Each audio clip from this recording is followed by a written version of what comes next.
కొల్లు రవీంద్ర గారు. సార్ అధ్యక్ష, ధన్యవాదాలు అధ్యక్ష. బలహీన వర్గాల మరి ప్రతినిధిగా ఈ చట్టసభల్లో బీసీ రిజర్వేషన్ మీద మాట్లాడే అవకాశం కల్పించడం చాలా ఆనందంగా ఉంది అధ్యక్ష. మనస్ఫూర్తిగా మీకు అభినందనలు అధ్యక్ష.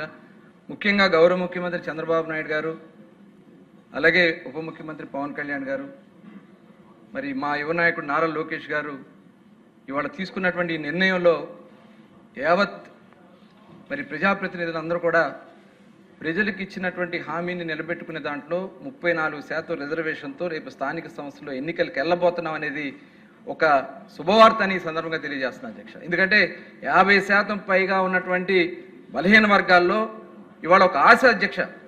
ఎందుకంటే తెలుగుదేశం పార్టీ ఆవిర్భావం తర్వాతే ఈ రాష్ట్రంలో బలహీన వర్గాలకి ఒక నమ్మకం వచ్చింది అధ్యక్ష.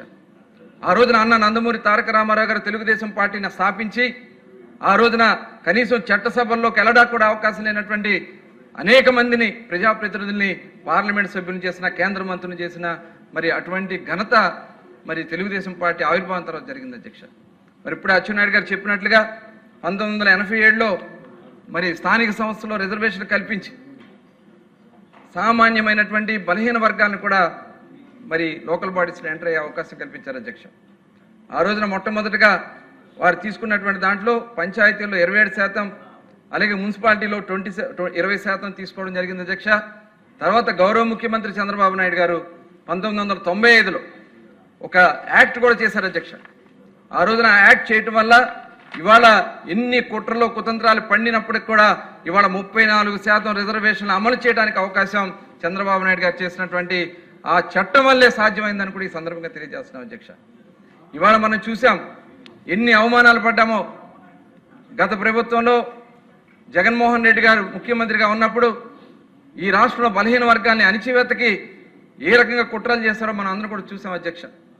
ఆ రోజున అనేక కేసులు పెట్టడం, అసలు బీసీ నాయకత్వాన్ని అణిచేయాలని ఆలోచన చేశారు అధ్యక్ష. ఆ రోజున అనేక మంది మీద, అచ్చెన్నాయుడు గారి మీద, మరి అనేక మంది మీద, నా మీద, ఇలా అనేక మంది బీసీ వర్గాల మీద కేసులు పెట్టారు అధ్యక్ష. యనమల రామకృష్ణుడు గారి మీద పెట్టి అనేక మందిని పొట్టన పెట్టుకున్నారు అధ్యక్ష.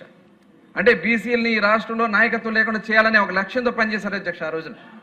కానీ గౌరవ ముఖ్యమంత్రి గారు మా అందరికీ అండగా నిలబడి బలహీన వర్గాలకి ఒక రక్షణగా ఉన్నారు అధ్యక్ష.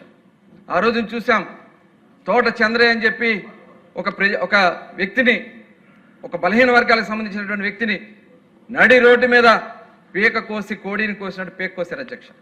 కనీసం అడుగుతానికి ఎవరు కూడా సమాధానం చెప్పే పరిస్థితి లేదు అధ్యక్ష.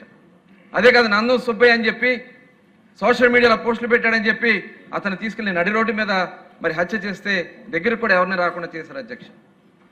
అలాగే అమర్నాథ్ గౌడ్ అని చెప్పి ఒక పసికంద అధ్యక్ష, 10th క్లాస్ చదువుకున్నటువంటి విద్యార్థి, అతని మీద పెట్రోల్ పోసి తగలబెట్టేస్తే కనీసం వాళ్ళని అరెస్ట్ చేయకుండా ప్రయత్నాలు చేస్తే మనం ఆ రోజున పెద్ద ఎత్తున పోరాటం చేశారు అధ్యక్ష. అలాగే మన అనగా సత్యప్రసాద్ గారు అధ్యక్ష, రేపల్లి కాన్స్టిట్యున్సీ, వారు కూడా వెళ్ళి పోరాటం చేశారు అధ్యక్ష. ముఖ్యమంత్రి గారికి కూడా వెళ్ళి వారికి ఆర్థికంగా నిలబడ్డారు అధ్యక్ష ఆ రోజున. మరి అటువంటి జైలు నుంచి వచ్చి వాళ్ళు బెయిల్ మీద వస్తే వాళ్ళు ఊరేగించారు అధ్యక్ష. మరి ఏంటి ఆ సంస్కృతి ఎలా జరిగిందనేది ఒకసారి మనం అందరూ కూడా ఆలోచించాలి అధ్యక్ష. అదే కాకుండా 34% నుంచి 24% రిజర్వేషన్ తగ్గించి చట్టసభల్లో ముఖ్యంగా స్థానిక సంస్థల్లో 16,800 మందికి అవకాశం లేకుండా చేసినటువంటి ఘనత జగన్మోహన్ రెడ్డి అధ్యక్ష. ఇవాళ చూసాం గౌరవ ముఖ్యమంత్రి గారు వచ్చిన తర్వాత, ఎందుకంటే ఆ రోజున స్థానిక సంస్థల్లో 1924లో ముందు పనిచేసినటువంటి వాళ్ళు పంచాయతీలో ఒక రోడ్లు వేయాలని, అభివృద్ధి చేయాలని అనేక తాపత్రయపడ్డారు అధ్యక్ష. ఆ రోజున చంద్రబాబు నాయుడు గారు ఇచ్చినటువంటి అవకాశంతో ఉపాధి హామీ కింద ఆ వర్క్లన్నీ చేస్తే దగ్గర 2,730 కోట్ల రూపాయలు మరి ఆ రోజున బిల్లులు రాకుండా వాళ్ళందరికీ చేస్తే అధ్యక్ష, ఆ బాధతో అప్పులు కట్టలేక, వడ్డీలు కట్టలేక దాదాపు 50 మంది ఆత్మహత్యలు చేసుకున్నారు అధ్యక్ష. అందులో ఎక్కువ మంది బలహీన వర్గాలకు సంబంధించినటువంటి వ్యక్తులు ఉన్నారు అధ్యక్ష. అంటే ఎంత దుర్మార్గమైనటువంటి ఆలోచన. బిల్లులు ఆపేస్తే బలహీన వర్గాలు ఆర్థికంగా నష్టపోతే వాళ్ళు రేపు పొద్దున వాళ్ళకి ఎక్కడ ఇబ్బంది ఉండదని ఆలోచన చేసినటువంటి విధానం అధ్యక్ష.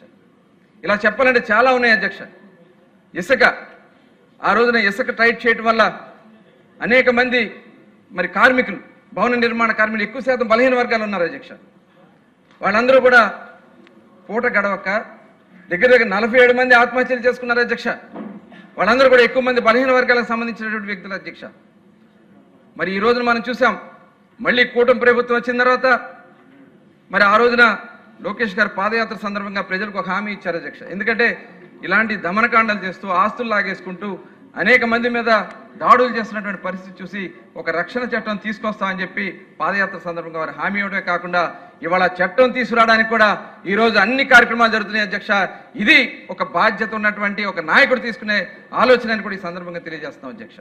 అందుకనే కూటమి ప్రభుత్వం వచ్చిన వెంటనే మరి ఈ రోజున వడ్డర్లకి 32% మేము మైనింగ్లో ఏదైతే బిల్డింగ్ మెటీరియల్ సంబంధించిన దాంట్లో వాళ్ళకి అవకాశం కల్పిస్తున్నాం అధ్యక్ష. అదే కాకుండా గీత కులాలకు సంబంధించినటువంటి వ్యక్తులకి 10% సబ్సిడీ ఏదైతే షాప్స్లో 10% షాపులు వాళ్ళకి అలాట్ చేపిస్తున్నాం అధ్యక్ష. బలహీన వర్గాల మీద ఎంత చిత్తశుద్ధి ఇవాళ కూటమి ప్రభుత్వానికి ఉన్నదనే దానికి ఇది ఒక నిదర్శనం. లైసెన్స్ ఫీజు కూడా 50%. అంటే వాళ్ళు ఆర్థికంగా నిలబడాలనే లక్ష్యంతో ఇవాళ ప్రభుత్వం మంచి కార్యక్రమాలు చేస్తుంది అధ్యక్ష.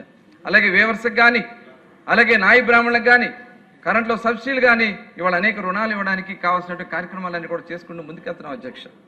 ఇవాళ చూసాం మరి రిజర్వేషన్ విషయంలో చాలా అనుమానాలు ఉన్నాయి అధ్యక్ష, చాలా ఇబ్బందులు ఉన్నాయి అధ్యక్ష. భయపడ్డాం అధ్యక్ష, ఖచ్చితంగా అవుతుందా లేదా అని చెప్పి మేము చాలామంది మరి వాళ్ళు చేసినటువంటి దుర్మార్గం వల్ల నష్టపోతా ఉన్నాం, ఎలా ముందుకెళ్లాలని చెప్పి ఆలోచన చేసి మరి ముఖ్యమంత్రి గారు వెంటనే ఒక డెడికేటెడ్ కమిషన్ వేయడం జరిగింది అధ్యక్ష.